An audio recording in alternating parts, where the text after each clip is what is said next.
नमस्कार साथियों। आज सच का सामना इस श्रृंखला में मैं आपके लिए एक ऐसा सच लेकर आया हूँ जिस सच को सुनने के बाद आपको अपने आप पर विश्वास नहीं होगा। निसंदेह बहुजनों को तो बिल्कुल भी नहीं होगा। साथियों, जैसा आप इस तस्वीर में देख पा रहे हैं, एक तरफ शिक्षा की देवी जिसे शताब्दियों से माना जा रहा है वो सरस्वती हैं, और एक तरफ शिक्षा की सच्ची देवी सावित्रीबाई फूले। शिक्षा सबके लिए हो, ऐसा कहने वाली भारत की पहली महिला सावित्रीबाई फूले थी। लेकिन साथियों, जैसा हम जानते हैं और जैसा हम इस मिथ्या को मान भी रहे हैं, 1500 ईसा पूर्व के आसपास वेदों के लिखने का उल्लेख मिलता है। यदि इसे मान भी लिया जाए तो लगभग 1500 ईसा पूर्व से लेकर 1848 या 19वीं शताब्दी हम मान सकते हैं। यानी कि हम ये कह सकते हैं कि पिछले लगभग 3500 वर्षों से जिसे हम शिक्षा की देवी सरस्वती कहते हैं, मानते हैं, और आज भी प्राथमिक विद्यालय से लेकर उच्च प्राथमिक विद्यालय तक और उच्च प्राथमिक विद्यालय से लेकर महाविद्यालय तक और महाविद्यालय से लेकर विश्वविद्यालय तक, चाहे वह सरकारी हो अथवा वह निजी बहुजनों के द्वारा निर्मित हो, सभी इन शैक्षणिक संस्थानों में शिक्षा की देवी के रूप में सरस्वती को माना गया है, जो कि पूर्णतः मिथ्या है और झूठ है। इस सब के बावजूद भी हम उन्हें शिक्षा की देवी मानकर बैठे हैं। आखिरकार अगर शिक्षा की देवी सरस्वती थी तो हमें ये सोचना चाहिए कि क्यों 3500 वर्षों तक यह शिक्षा की देवी सरस्वती केवल द्विजों को ही शिक्षा प्रदान करती थी। जिस शिक्षा की देवी ने न तो किसी स्कूल में खुद की पढ़ाई की, न ही कोई पुस्तक लिखी, और ना ही सबके लिए शिक्षा की बात कही है, फिर भी वह शिक्षा की देवी कैसे बनी हुई है। निजी संस्थान जो बहुजन बनाते हैं, वहाँ भी वो शिक्षा के मंदिर के रूप में सरस्वती माता का मंदिर बनाते हैं। तो साथियों, क्या शिक्षा की देवी ने बहुजनों को शिक्षा प्रदान की है? नहीं की है, और आज भी करती है? नहीं करती है। परंतु फिर भी बहुजनों की देवी जिसे सावित्रीबाई फूले के नाम से जाना जाता है, जिसके हर घर में तस्वीर होनी चाहिए, हर शैक्षणिक संस्थान में जिसकी पूजा होनी चाहिए, वह सरस्वती है।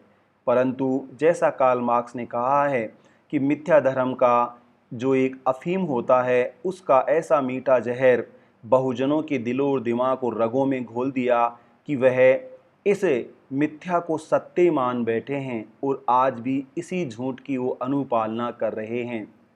साथियों, मैं न केवल निरक्षरों की बात कर रहा हूँ जिनको पढ़ने ही नहीं दिया गया, द्विजों को छोड़कर ब्राह्मण, वैसे क्षत्रिय को छोड़कर शूद्र, अतिशूद्र या अछूतों को पढ़ने नहीं दिया गया। सावित्रीबाई फूले और ज्योतिबा फूले की बदौलत ही भारत में स्कूल शुरू हुए और पहला विद्यालय भी 1848 में महिला विद्यालय खोला गया, जहां अछूत बालिकाओं को पढ़ने की पहली बार परंपरा शुरू की गई, जिसी की बदौलत आगे चलकर बाबा साहब भीमराव अंबेडकर जैसे महामानव या दार्शनिक का सर्जन हुआ। वो सावित्रीबाई फूले की ही देन थी। साथियों, आज जितने भी बहुजनों के शिक्षक हैं, लोक सेवक हैं, महिलाएं जितनी भी इन पदों पर बैठी हैं, जिन्हें मैं साक्षर कहता हूं, यानी कि पढ़ने लिखने की डिग्री जिन्होंने ले रखी है, वह सरस्वती की बदौलत नहीं ले रखी। अगर सरस्वती ही ऐसी डिग्री देती तो वह 1848 से पहले भी बांट सकती थी, परंतु सावित्रीबाई फूले की वजह से ऐसे वो डिग्रियां प्राप्त कर रहे हैं और आज बड़े बड़े पदों पर बैठे हुए हैं। तो ये सच तो हमें जानना ही चाहिए कि सच क्या है। सच के सामने में यही है कि बहुजन इस बात को जाने कि सच क्या है। सच का मतलब शिक्षा की देवी सरस्वती नहीं है जिसकी हम लोग रात दिन पूजा कर रहे हैं। शिक्षा की देवी सावित्रीबाई फूले है। सरस्वती जिसका जिक्र ऋग्वेद में किया गया है, वह द्विजों की काल्पनिक देवी है और वह केवल द्विजों को ही शिक्षा प्रदान करती है। बहुजनों को या आम जन को शिक्षा देने के लिए, या मैं कहूँ कि पितृसत्ता को छोड़कर, जहाँ द्विज में भी महिलाओं को पढ़ने का कोई अधिकार नहीं था, वह अधिकार भी सावित्रीबाई फुले ने दिया है। तो वह सबके लिए शिक्षा की देवी है और यह हमें एहसान होना चाहिए, सच का ज्ञान होना चाहिए कि शिक्षा की देवी कौन है। और हम कार्यक्रमों में, शैक्षणिक कार्यक्रमों का उद्घाटन या शुरुआत सरस्वती से करते हैं। यह हमारी एक मिथ्या रचना है। हमें सावित्रीबाई फुले के योगदान के माध्यम से इसका उद्घाटन करना चाहिए। साथियों, ऐसे साक्षर बहुजन जो विशेष रूप से अध्यापक हैं और अभी भी विद्यालयों में बसंत पंचमी के रूप में या विश्वविद्यालयों में डिग्री बांटने के रूप में, यानी कि मैं कह सकता हूं कि प्राथमिक विद्यालय से लेकर भारत के विश्व स्तर की या विश्व स्तरहीन के होते हैं विश्वविद्यालयों में जो डिग्रियां बांटी जाती हैं, जो उपाधियां दी जाती हैं, वो सरस्वती के माध्यम से दी जाती हैं, जबकि सरस्वती और इन उपाधियों का कोई लेना देना नहीं है। शिक्षा का सच क्या है? साक्षर बहुजन सत्य को जाने, पहचाने और अपनी आने वाली विरासत को बाल्यकाल में ही इसका अवबोध कराएं कि आपको शिक्षा सावित्रीबाई फुले की वजह से मिली है। उसके इतिहास को बताएं। उन्होंने जो किताबें लिखी हैं, जिसमें काव्य फूले और 52 कासी महत्वपूर्ण रचनाएं हैं, जहां शिक्षा को सबसे महत्वपूर्ण माना गया है और महिलाओं के लिए जो उनका शिक्षा के लिए विद्यालय खोलकर संघर्ष किया गया, उस संघर्ष से सबको अवगत कराया जाना चाहिए। तो साथियों, शिक्षा का सच क्या है और शिक्षा की देवी कौन है, इस सत्य को हमें अपने बालकों को, आने वाली विरासत को बाल्यकाल में ही बताना चाहिए। अन्यथा जिसे कार्ल मार्क्स ने अफीम कहा है, उस अफीम का तो हम सेवन कर ही रहे हैं और मुझे बड़ा ही आश्चर्य होता है। हालांकि मैं भी इस गुलामी से प्रभावित रहा हूं, परंतु रीड, राइट और फाइट मूवमेंट के बाद मैंने सत्य को जान लिया। और इस व्याख्यान का भी सत्य यही है कि जो हम पढ़ पा रहे हैं या जो साक्षरता या शिक्षा हमने प्राप्त की है, वह शिक्षा सबके लिए देवी सावित्रीबाई फुले की देन है, न कि सरस्वती की देन है। सत्य को जाने, न केवल सत्य को जाने अपितु इस सत्य को अपने लोगों को, आने वाली विरासत को भी बताएं। और जहां हम मिथ्या रचनाएं कर रहे हैं, पैसे से मंदिर बना रहे हैं, उन मंदिरों के स्थान पर हमें विद्यालय बनाने चाहिए और वहां सावित्रीबाई फुले के नाम पर उन विद्यालयों में चलचित्र बनाया जाना चाहिए, वाक्य लिखे जाने चाहिए। शिक्षा के लिए जो संदेश सावित्रीबाई फुले ने दिए हैं, उनका प्रचार प्रसार किया जाना चाहिए, न कि सरस्वती की सुंदर प्रतिमा जो द्विजों की काल्पनिक मिथ्या है, उस मिथ्या को हम मानकर ये बैठें कि वीणा वादिनी, शिक्षा की देवी, या जो हम जाति प्रार्थना बोलते हैं। एक बात और कि क्यों ऐसा हुआ, न केवल कार्ल मार्क्स कहता है, अपितु जैसे ही हम स्कूल में गए, जैसे बहुजनों के लिए स्कूल सावित्रीबाई फुले की वजह से खुले, तो पढ़ाने वाले शिक्षक जो विशेष रूप से एक ही जाति व्यवस्था के थे, उन द्विजों ने जाते ही बच्चों के मन में यह जहर घोला और प्रार्थना शुरू की। और वह प्रार्थना सावित्रीबाई फुले के नाम से नहीं अपितु सरस्वती के नाम से की गई, जिसका उल्लेख ऋग्वेद में किया गया है।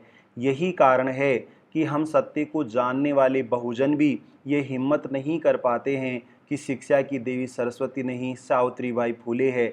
और इसी डर, कायरता और निकम्मेपन की वजह से हम 1848 से लेकर आज 2023 तक शिक्षा की मिथ्या देवी सरस्वती को पूजे जा रहे हैं, जबकि वह ब्राह्मणों की देवी या जिसे ब्राह्मणी कहा जाता है, काल्पनिक मिथ्या है। अगर आप उसकी पूजा अर्चना करते हो, साधना करते हो, तो आपको शिक्षा कदापि मिलने वाली नहीं है। ये शिक्षा आपकी मेहनत पर निर्भर है, ये शिक्षा सच पर निर्भर है, और जो मेहनत करेगा वही शिक्षा को प्राप्त कर सकता है। सावित्रीबाई फुले के जीवन से हमें यही प्रेरणा मिलती है कि हमें पढ़ना चाहिए, हमें लिखना चाहिए और हमें संघर्ष करना चाहिए। हमें वह नहीं पढ़ना चाहिए जो पढ़ाया जाता है, अपितु हमें सच को जानना चाहिए। हमें वह नहीं लिखना चाहिए जो आपको बताया गया है, हमें सच जानकर उसे लिखना चाहिए और हमें संघर्ष करना चाहिए। साथियों, जिनके हाथ में कलम थी, उन कलम कसाइयों ने सरस्वती को शिक्षा की देवी बनाया, परंतु अब आज बहुत से बहुजनों के हाथ में कलम है, तो उस कलम का उपयोग वो उन कलम कसाइयों के गुलाम बनकर न करें। उन सभी शिक्षकों से जो स्कूलों में पढ़ाते हैं, मेरा विशेष निवेदन है, और विश्वविद्यालय में मेरा विशेष निवेदन है कि वे शिक्षा की सच्ची देवी को सामने लेकर आएं और उनके संघर्ष को कम से कम बहुजन सबके सामने लाएं और उसे अभिव्यक्त करें, अपने बालकों को बताएं, बाल्यकाल से ही अवबोध कराएं, ताकि मीठा जहर जो उनके दिल और दिमाग में घोला जाता है उसको धीरे धीरे आने वाली शताब्दियों में दूर किया जा सके।